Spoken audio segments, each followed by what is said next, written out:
Alexandra, frage die Karten, zeigen mir einen Weg. Hallo zusammen, ihr Lieben, und willkommen zum Wochenorakel für die kommende Woche. Ich bin gespannt, was ich Ihnen sagen darf. Ich freue mich über jeden wertschätzenden Kommentar, über jedes Like. Und ihr dürft am Ende noch auswählen.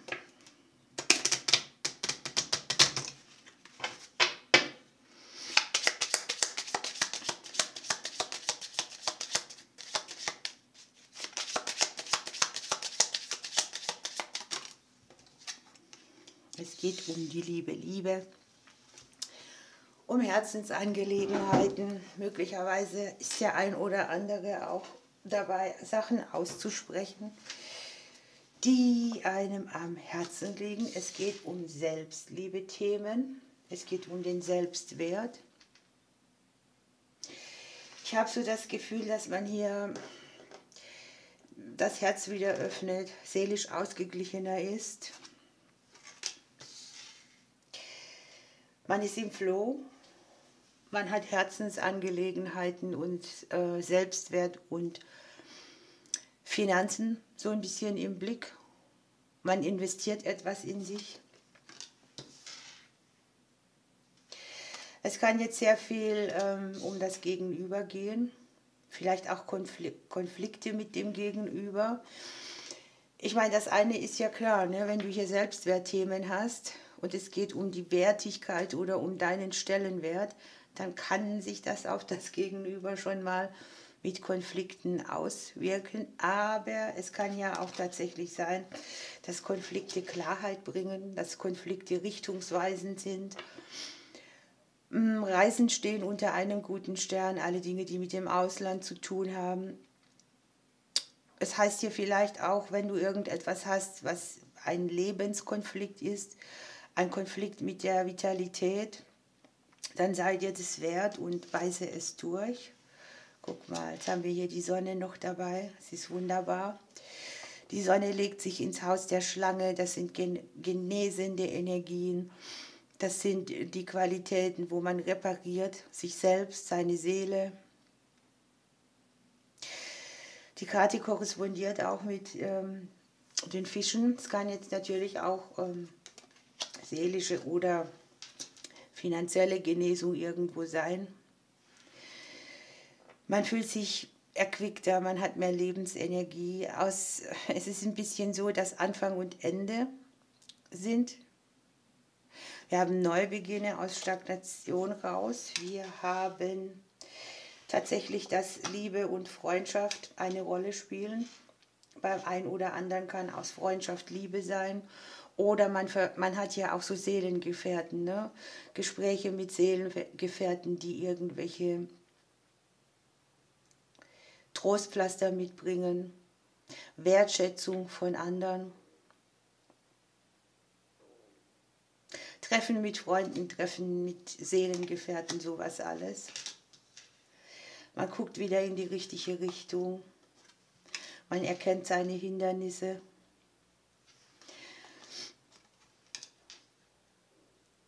Der ein oder andere hat hier vielleicht Neubeginne am Bereich der selbstständigen Arbeit oder möchte sich etwas aufbauen, was ihn unabhängiger macht. Ein oder andere hat trennende Situationen, die er überwindet. Ich habe aber auch überall da, wo ihr euch einsetzt für Dinge mit den Ämtern oder Behörden, hier Klärung, raus aus den Hindernissen, kurze Wege, Aufklärung. Wir haben die Sterne und den Klee zusammen, das ist schon eine ganz, ganz, ganz gute Kombination. Das Umfeld ist sehr nährend und tragend die nächste Woche. Ich habe Klarheit bei allem, wo man so ein bisschen, wie soll ich das sagen, Themen hat, bei denen man vital ausgebrannt war oder sich irgendwo verausgabt hat. Kommt eine schöne Energie rein, die langfristige Klärung mitbringt. Es sind familiäre Veränderungen zu sehen. Veränderungen, die auch einen Kampf beenden, die Frieden mitbringen. Es kann jetzt hier sein, dass das Außen auch so ein bisschen mit in die Situation einwirkt. Dass man sich zeigt, dass man seinen Turm verlässt, dass man sich an die erste Stelle stellt.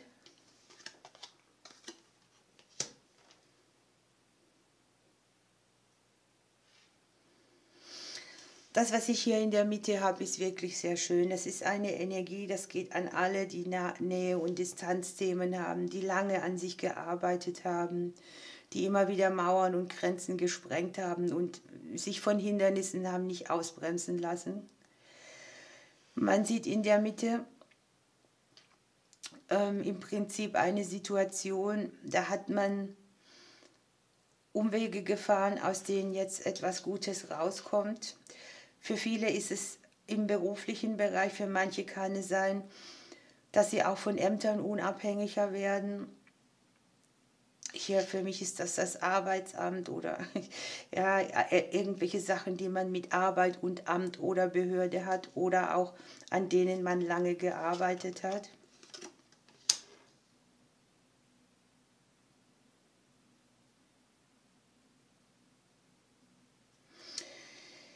Hier geht sehr viel auf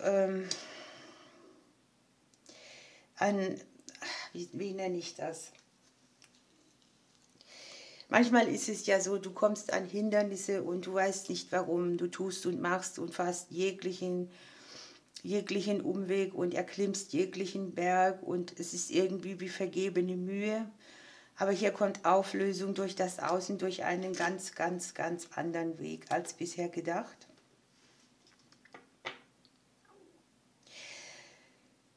Hier liegt sogar wie nenne ich es, in der Verstrickung das Geschenk mit dran. Hier können auch Personen sein, die auf uns blockierend gewirkt haben, wo man jetzt sagt, okay, hier muss ich ein bisschen Distanz aufnehmen. Ich sehe auf jeden Fall Erfolge auch bei allen Herzensangelegenheiten. Bei allen Sachen, die im häuslichen Bereich sind, die langfristige Neubeginne sind oder auch das Umfeld sehr stabilisierend auf einen wirkt. Es ist eigentlich auch Herzöffnung pur hier. Ne? Es geht um Familienthemen, es geht um Sachen, die wir alleine durchgeboxt haben und es geht um Familienkarma, das Beziehungen und Liebe beeinflusst hat. Ich sage extra hat, denn hier starten wir neu.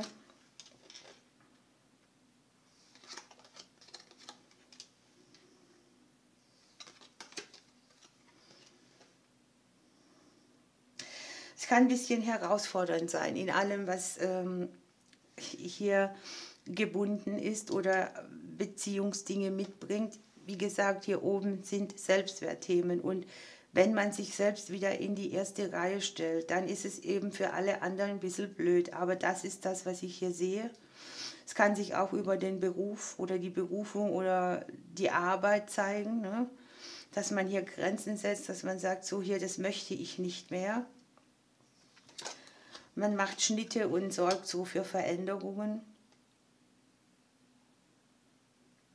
Was ich hier auch sehen kann, das geht an Leute, wo vielleicht auch Menschen ins Beziehungsleben mit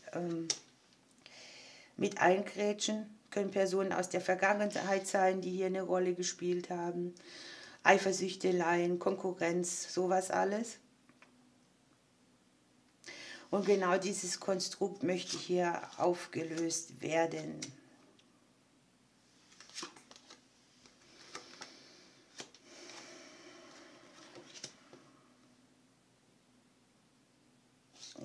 Falsch rum.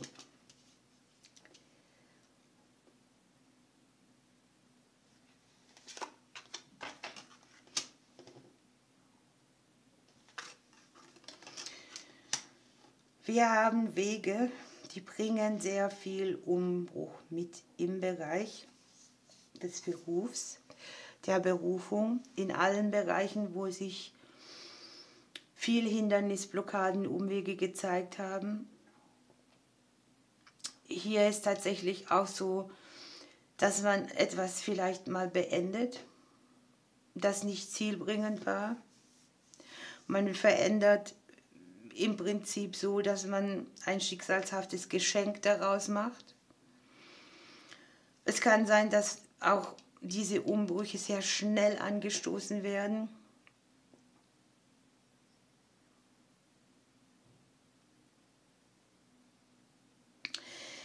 Ich habe das finanzielle Konstrukt hier auch irgendwie mit dran. Ne? Es kann sein, dass hier Arbeitgeber zum Beispiel vorhaben, die Firma zuzumachen oder jemanden zu überschreiben.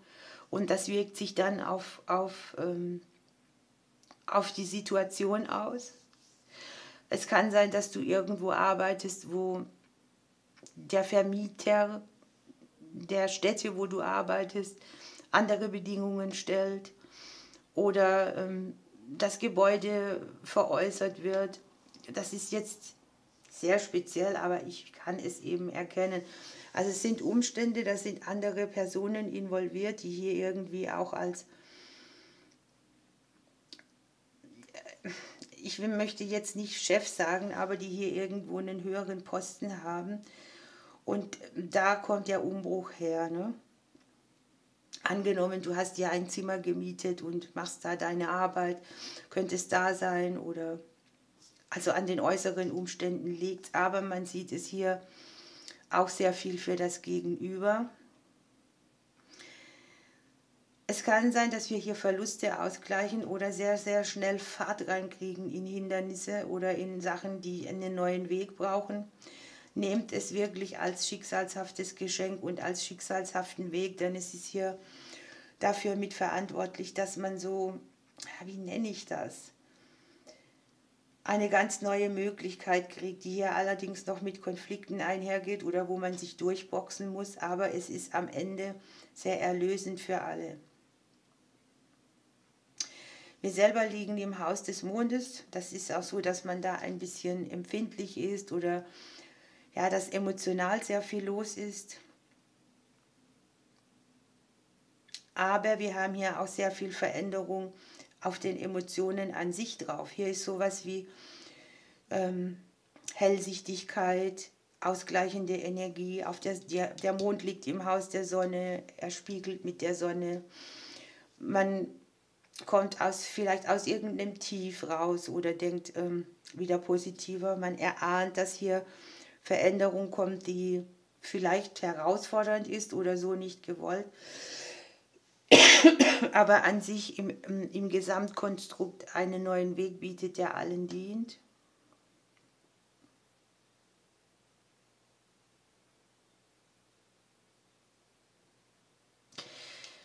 Ich habe hier im Haus der Sicherheit die Wege drin. Auf der Spiegelung ist das Geschenk, in der Korrespondenz sind die Sterne. Also das sind Wege, die hier aufgehen, die bringen vielleicht auch einen ganz neuen Lebensabschnitt mit und wirken so auf viele, vielleicht auch Kollegen oder Umgebung aus. Und ich sehe trotzdem, dass wir hier den Wert von uns selbst in den Vordergrund stellen. Ne? Hier kannst du einsteils mitmachen, was über dich hereinprasselt, oder du sagst, okay, ich gehe den unbequemeren Weg und ich mache das hier so nicht mehr mit. Das ist auch möglich.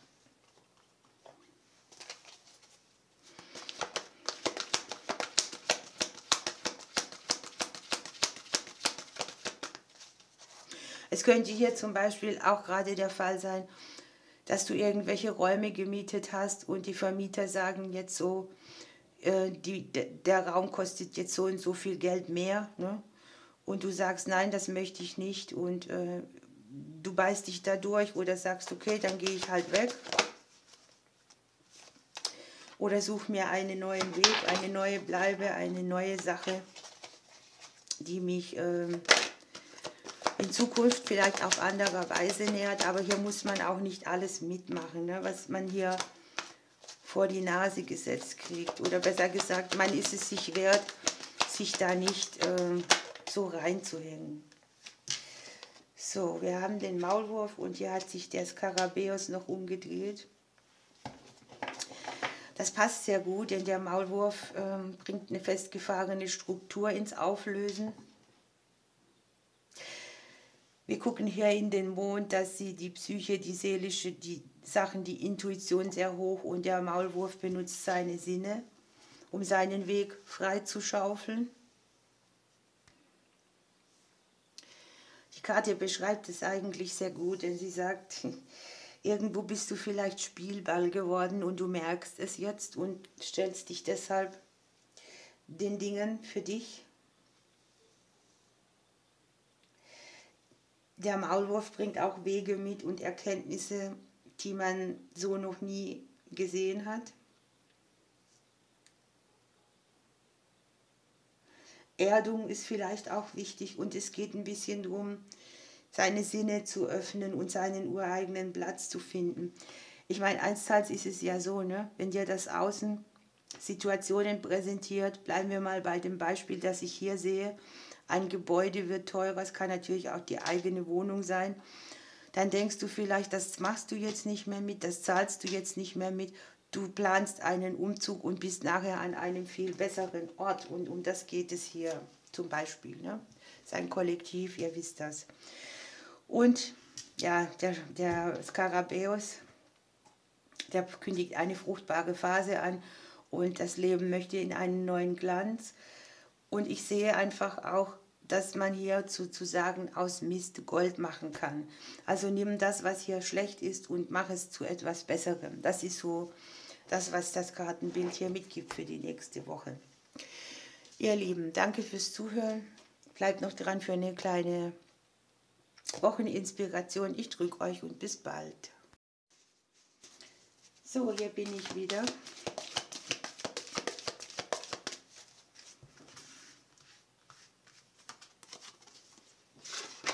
Haben wir hier 2 gekriegt, nehmen wir hier auch 2.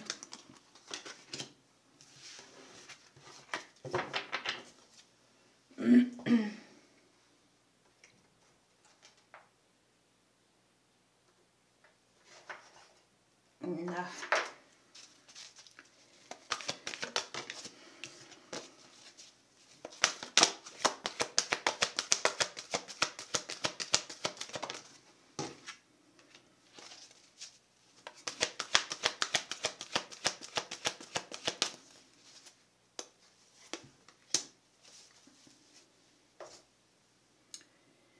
So, dann würde ich sagen,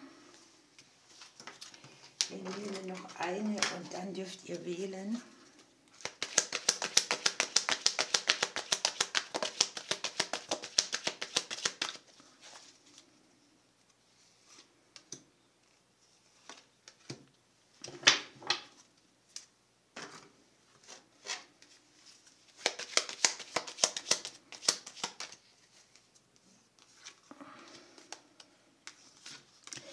So, ich lege es mal noch schöner hin.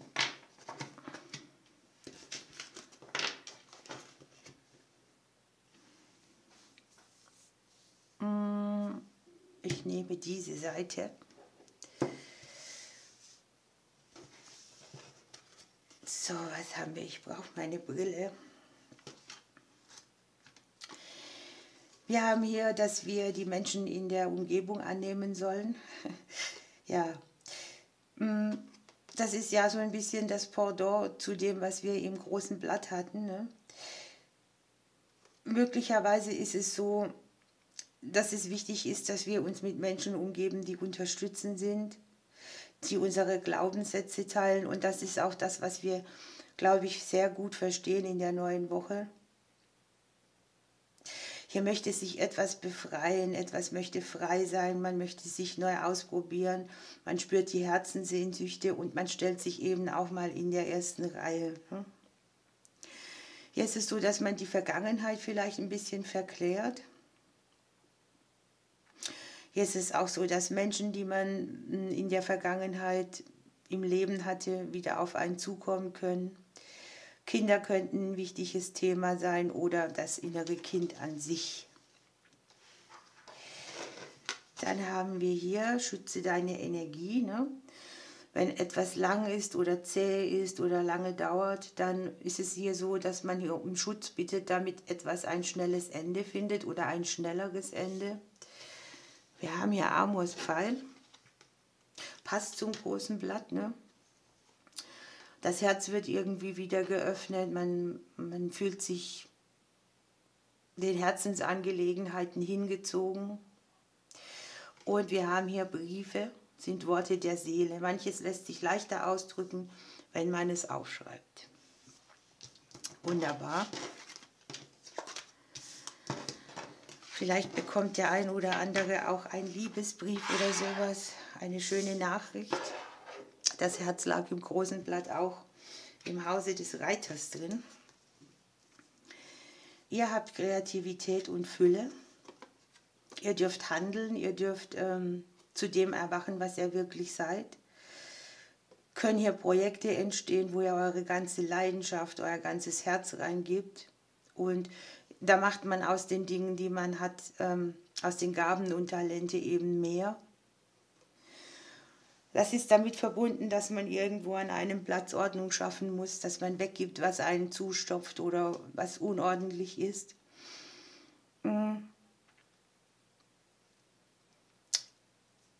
Da gehören auch Personen dazu, ne?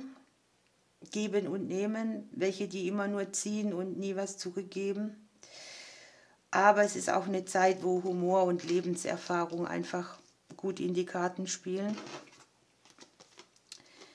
Ihr habt den Neubeginn an sich, das passt sehr gut. Es sind Gelegenheiten, wie Phönix aus der Asche aufzusteigen. Ihr werft Ballast ab und ihr habt den Grenzwächter.